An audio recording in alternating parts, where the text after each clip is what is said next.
Shalom Bapak Ibu, saudara sekalian terkasih di dalam nama Tuhan Kristus, apa kabar? Puji nama Tuhan, di sore hari ini kita dapat kembali berjumpa dalam program belajar bareng Tabernakel. Mari sebelum kita belajar lebih lanjut, kita bersama-sama berdoa. Bapa, kami bersyukur untuk kesempatan yang Kau beri kepada kami di sore hari ini untuk belajar dari firman-Mu. Bukalah hati kami, pikiran kami, dan mampukan kami Roh Kudus untuk memahami, mengerti, dan untuk kami melakukan firman-Mu. Kami bersyukur, ini doa kami, di dalam nama Tuhan Yesus kami berdoa, haleluya. Amin. Puji Tuhan, Bapak Ibu Saudara sekalian, kita akan melanjutkan pembelajaran kita. Ya, kita sudah sampai di episode yang ke-27, dan kita kembali tidak bosan-bosannya akan mengulang tentang skema tabernakel ini, bahwa setidaknya kita bisa melihat dari skema ini bagaimana perjalanan kehidupan kita sebagai orang percaya, orang Kristen. Yang pertama diawali di pintu gerbang, yaitu kita percaya, beriman kepada Tuhan Yesus Kristus sebagai Tuhan dan Juru Selamat kita. Di mezbah korban bakaran kita melihat ya korban Kristus yang begitu nyata, korban Kristus yang menebus setiap kehidupan kita sebagai orang percaya. Hanya oleh korban Kristus itulah kita dapat selamat, diperdamaikan dengan Bapa, mendapat anugerah keselamatan dan kehidupan yang kekal. Kolam pembasuhan di sini juga seringkali digambarkan ini sebagai satu proses dalam kehidupan kita orang percaya. Kalau sekarang yaitu baptisan air, bahwa kita menanggalkan manusia lama itu tenggelam, mati, kemudian kita bangkit sebagai manusia baru di dalam Yesus. Pintu kemah adalah baptisan Roh Kudus. Ya, peran Roh Kudus sangat penting, baik mulai dari kita percaya sampai kita terus dipimpin untuk hidup dalam ruang suci, dalam ruang kebenaran, dalam kebenaran firman Tuhan. Di dalamnya terdapat meja roti, sajian yang melambangkan firman Tuhan. Ya, roti itu makanan bagi tubuh jasmani kita, tetapi firman Tuhan itu adalah makanan bagi manusia roh kita. Pelita emas atau kandil ini menunjukkan hidup kita sebagai terang, makanya pelita ini terus menyala. Roh Kudus yang memampukan kita untuk terus menjadi terangnya. Mezbah dupa atau mezbah emas ini kehidupan doa dan penyembahan. Kita sebagai orang percaya pun, firman Tuhan katakan jangan sampai kita hanya berdoa, menyembah Tuhan waktu di gereja, tetapi saat dimanapun kita berada dalam kondisi apapun, kita memiliki satu sikap untuk menyembah Tuhan. Pintu tirai atau tabir inilah pintu yang robek ketika Yesus tersalib ya. Ketika itu pintu ini di bait suci dan robek menjadi dua, terbelah dari atas sampai ke bawah, menunjukkan kemanusiaan, kedagingan, ego manusia yang sangat kuat, tetapi hanya bisa robek, hanya bisa dihancurkan oleh korban Kristus. Yang dikatakan apa membuat kita bisa masuk ke ruang maha suci. Di sana ada peti perjanjian, tabut hukum Allah, yang di sini adalah persekutuan yang begitu indah, persekutuan intim dengan Tuhan, dengan Bapa di sorga. Inilah gambaran kehidupan orang percaya, orang Kristen, melalui tabernakel. Sehingga ini juga melambangkan karya Kristus yang memungkinkan kita untuk selamat dan mendapat jalan akses masuk kepada Bapa di sorga. Amin, Bapak Ibu Saudara sekalian. Di waktu yang lalu kita sudah belajar kesempatan baru di dalam iman kepada Tuhan Yesus. Kesempatan baru di dalam iman kepada Tuhan Yesus. Seperti saat bangsa Israel, mereka dikatakan diberikan hukum Allah, 10 hukum Allah oleh Tuhan melalui Musa. Dituliskan, ya ini menurut para penafsir, menurut para pengajar, menurut tradisi, dituliskan di dua loh batu ini, Bapak Ibu. Jadi ada dua loh batu yang bertuliskan 10 hukum Allah. Ya. Namun demikian pada kenyataannya dengan kekuatan sendiri manusia tidak mampu untuk menaati seluruh perintah Allah. Ini kita bisa baca di Roma 3 ayat 23, dan konsekuensi dari ketidakmampuan itu adalah kita pasti akan berbuat dosa. Baik dalam pikiran, perbuatan, angan-angan, semua seringkali Bapak Ibu tanpa kita sadari kita sudah berdosa di hadapan Tuhan. dengan membenci sesama, dengan menginginkan apa yang dimiliki sesama, dan lain sebagainya. Dan konsekuensi atau upah dosa itu adalah maut, ya, di Roma 6 ayat 23. Namun, puji Tuhan, oleh kasih Tuhan, seperti yang dikatakan di Yohanes 3 ayat 16, karena begitu besar kasih Allah akan dunia ini, sehingga ia mengaruniakan anaknya yang tunggal, supaya dikatakan orang berdosa tidak binasa, melainkan beroleh hidup yang kekal. Waktu lalu saya sampaikan ada harapan, ada kesempatan, apakah kita akan terima atau kita tolak. Ya, di Roma 3 ayat 23 dan seterusnya kita dapat melihat bagaimana Yesus sendiri digambarkan dia adalah penebus kita, jalan pendamaian untuk kita sekalian. Dia berkorban, darahnya tercurah untuk menjadi pendamaian untuk kita sekalian. Maka kita benar-benar hargai apa yang Yesus lakukan, ya. Keselamatan hanya kita dapatkan oleh anugerah di dalam iman kepada Tuhan Yesus Kristus. Di Efesus 2 ayat 8-9 dikatakan, bukan karena kekuatan kita, bukan karena kehebatan kita, bukan karena perbuatan baik kita, tapi karena kasih karunia kita diselamatkan. Itu bukan hasil usaha kita. Jangan ada yang memegahkan diri atau membanggakan diri. Itu semua hanya anugerah Tuhan. Tapi kita terus menghargai anugerah Tuhan, Bapak Ibu sekalian, dengan hidup dalam kebenaran firman Tuhan. Bukan justru kita menyanyiakan anugerah Tuhan dengan menyepelekan, menganggapnya murahan, tetapi benar-benar menganggapnya sebagai sesuatu yang berharga dan kita mau untuk hidup di dalamnya. Amin. Selanjutnya pada episode kali ini kita belajar bahwa kasih Kristus memampukan kita untuk mengasihi Tuhan dan sesama. Ya, kasih Kristus memampukan kita untuk mengasihi Tuhan dan sesama. Kita melihat Bapak Ibu ketika diberikan hukum-hukum Allah, hukum Taurat, ya, 10 hukum Allah dituliskan di 2 loh batu, itulah yang dikatakan merupakan hukum yang Tuhan berikan kepada orang Israel untuk dilakukan. Dan ketika Yesus datang ke dalam dunia, dia memberikan kesimpulan tentang hukum-hukum tersebut. Kita melihat dalam Matius pasal 22 ayat 36 sampai 37. Guru, hukum manakah yang terutama dalam hukum Taurat? Jawab Yesus kepadanya, kasihilah Tuhan Allahmu dengan segenap hatimu dan dengan segenap jiwamu dan dengan segenap akal budimu. Itulah hukum yang terutama dan yang pertama. Dan hukum yang kedua yang sama dengan itu ialah kasihilah sesamamu manusia seperti dirimu sendiri. Pada kedua hukum inilah tergantung seluruh hukum Taurat dan kitab para nabi. Ya, ini Bapak Ibu Saudara sekalian, kita melihat Yesus menyimpulkan, Yesus mengambil inti. Yang pertama dikatakan kasihilah Tuhan Allahmu dengan segenap hatimu dan dengan segenap jiwamu dan dengan segenap akal budimu. Itulah hukum yang terutama dan yang pertama. Dan hukum yang kedua yang sama dengan itu ialah kasihilah sesama manusia seperti dirimu sendiri. Pada kedua hukum inilah tergantung seluruh hukum Taurat dan kitab para nabi. Jadi Bapak Ibu, dari misalnya 10 hukum Allah, dasar titah, ya, jangan ada padamu Allah lain, jangan membuat patung, jangan membunuh, dan lain sebagainya. Yesus simpulkan menjadi 2. Kasihlah Tuhan Allahmu dengan segenap hatimu, kasihlah sesama manusia seperti dirimu sendiri.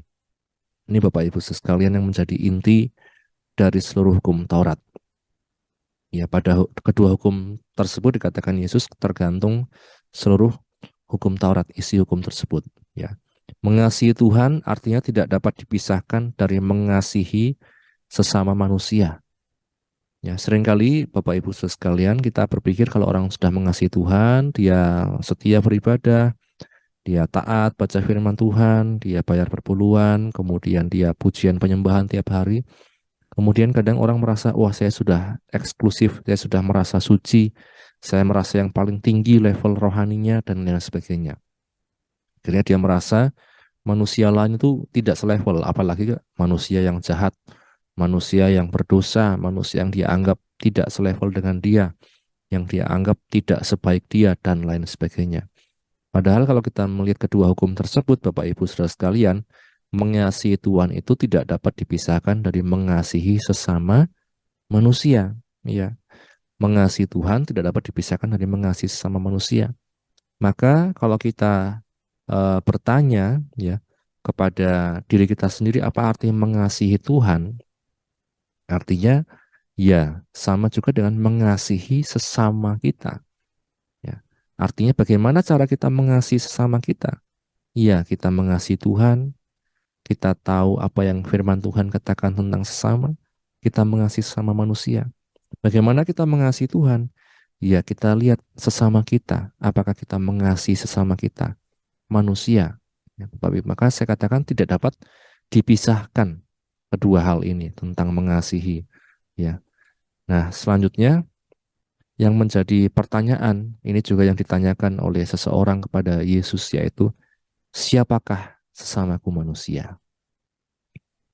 Bapak Ibu sekalian, kalau pertanyaan ini diajukan kepada kita, kita apakah bisa jawab siapakah sesamaku manusia?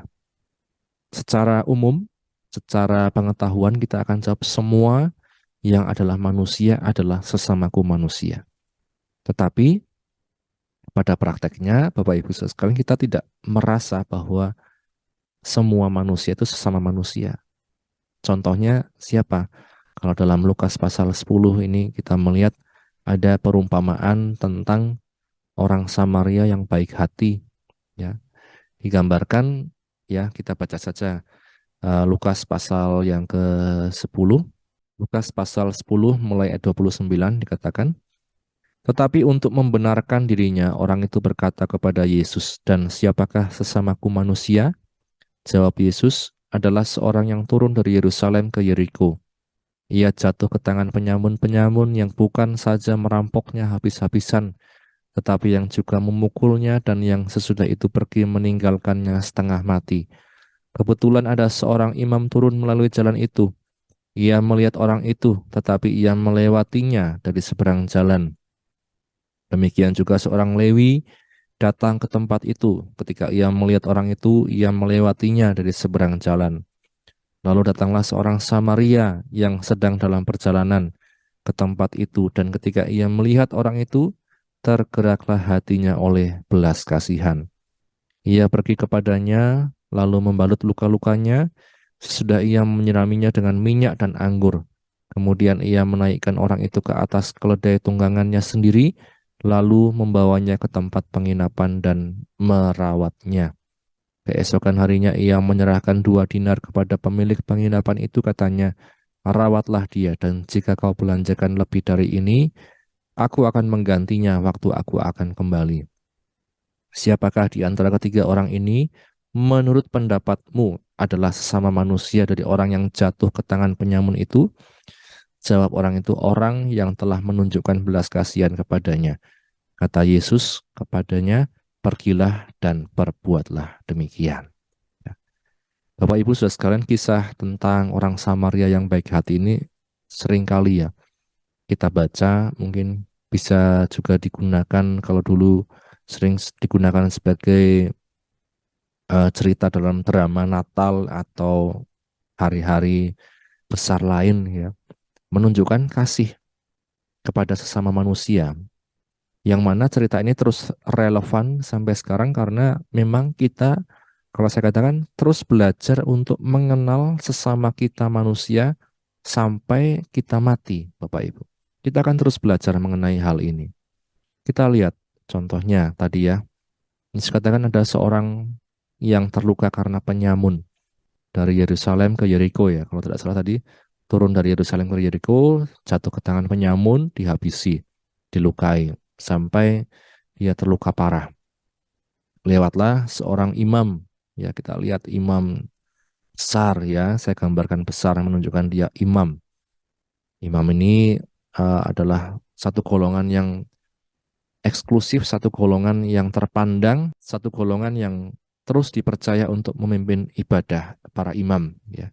Dia lewat, dia lihat orang terluka ini, tapi apa yang dikatakan dia hanya lewat begitu saja. Mungkin karena jadwal pelayanannya sudah mepet, mungkin dia sudah ditunggu orang, atau mungkin mau ada gladi bersih dan lain sebagainya, sehingga sudah lewat saja.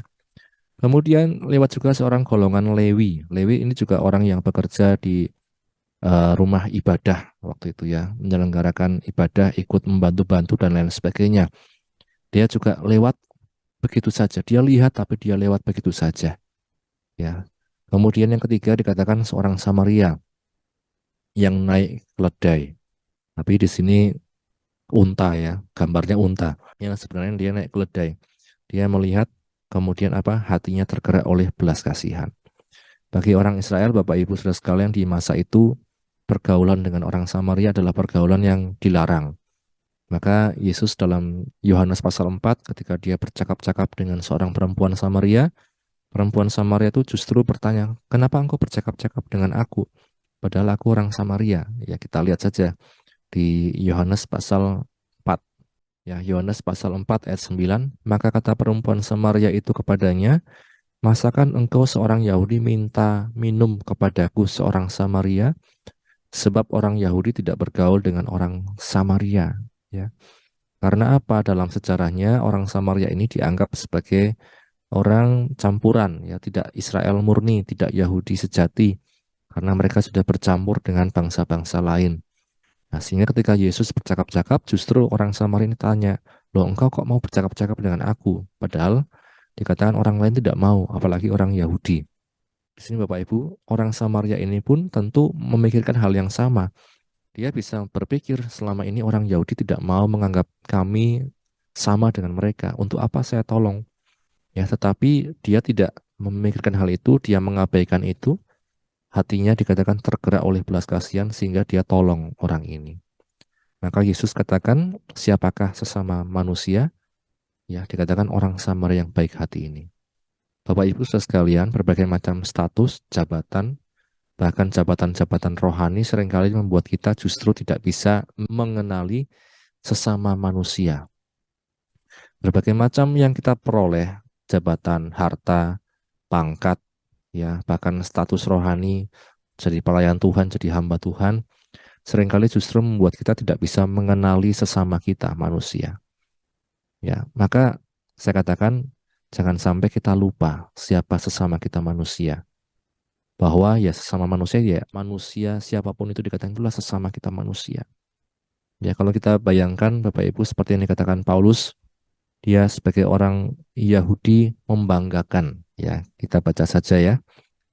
Misalnya di Filipi pasal yang ketiga. Nah, Filipi pasal 3 misalnya di ayat yang keempat.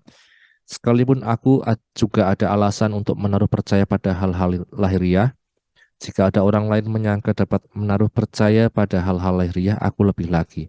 Disunat pada hari ke-8 dari bangsa Israel, dari suku Benyamin, orang Ibrani asli, tentang pendirian terhadap hukum Taurat, aku orang Farisi, tentang kegiatan aku penganiaya jemaat, tentang kebenaran dalam mentaati hukum Taurat, aku tidak bercacat.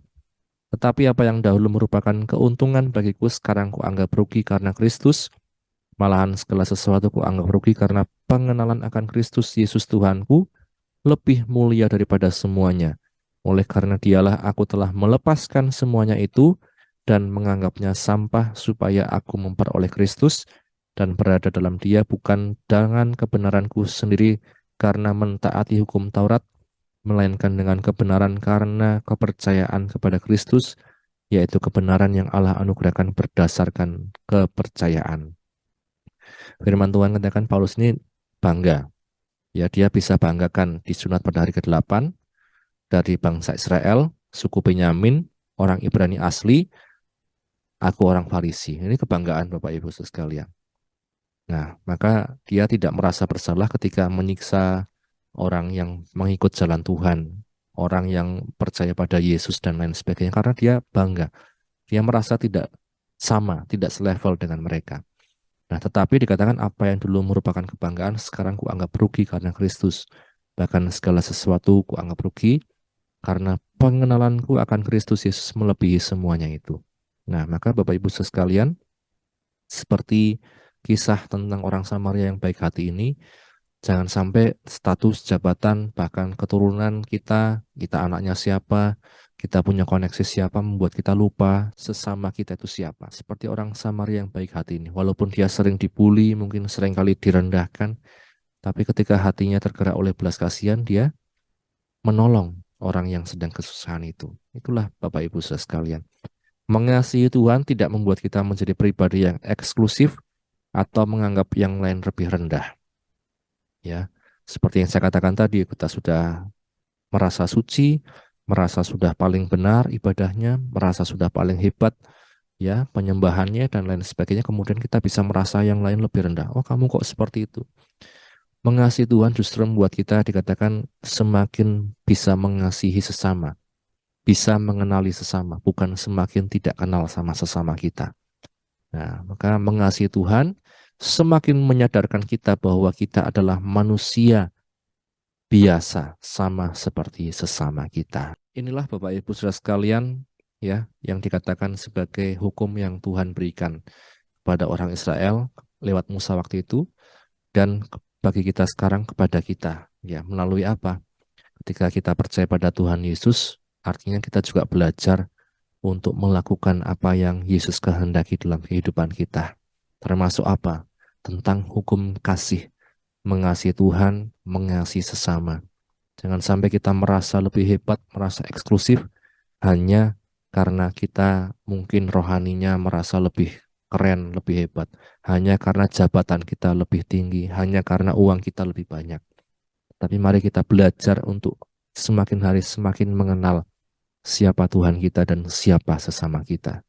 Kiranya firman Tuhan pada sore hari ini menjadi kekuatan dan berkat untuk kita sekalian. Mari sama-sama kita berdoa. Bapa, kami bersyukur untuk firman-Mu yang telah kami baca, kami dengar, kami renungkan. Tolong kami semakin hari semakin mengasihi Engkau dengan segenap hati, dengan segenap jiwa, dengan segenap kekuatan kami. Dan di samping itu kami juga semakin mengenali siapa sesama kami dan dapat mengasihi sesama kami. Tolong kami Roh Kudus karena kami tidak mampu tanpa kekuatan yang daripadamu. Berkatilah anak-anak-Mu yang sudah mendengar firman-Mu dimanapun mereka berada. Dalam pergumulan apapun Tuhan, Engkau yang menolong Tuhan. Kami bersyukur, ini doa kami, kalau nama Tuhan Yesus kami berdoa, haleluya. Amin. Puji Tuhan, Bapak Ibu Saudara sekalian, Tuhan Yesus berkati. Amin.